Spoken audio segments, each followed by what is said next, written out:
Hello everyone. Today, let's talk about the current state of the Indian stock market and a smart strategy that could benefit investors in the coming months. We talked about increasing volatility, and here it is. Markets have been calm lately, but that just changed. On Friday, the VIX in US market spiked 32% in a single day. That's a major warning the volatility may be coming, and it could hit global markets, including India.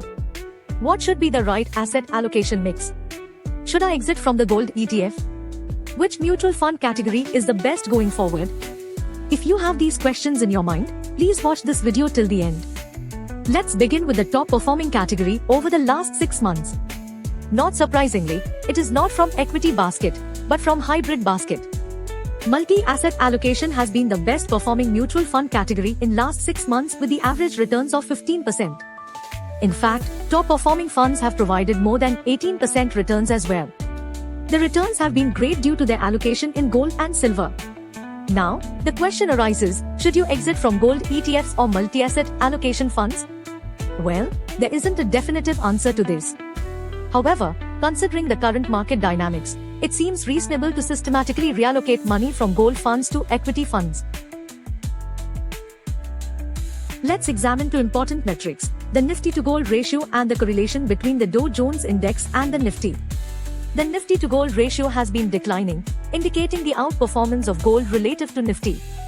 This ratio is now approaching the levels seen during the COVID-19 period, making equities appear more attractive compared to the yellow metal. On the other hand, the 12-month correlation between the US and Indian markets is currently hovering near zero. Historically, whenever this correlation dips below zero, Indian markets tend to start mirroring global trends, particularly during market downturns. So, what should we interpret from these ratios?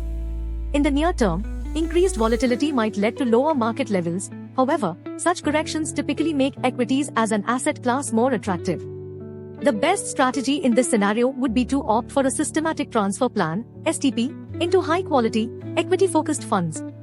For instance, if you have 1 lakh rupees invested in a gold fund or ETF, consider transferring 50% of it systematically over the next 6 months, either 2,000 rupee weekly or 8,000 rupee monthly, into equity funds. This approach allows for disciplined investing while taking advantage of potential market corrections. Hope you like this video and find it informative. Don't miss out on the upcoming opportunities. Keep watching this space for more insights.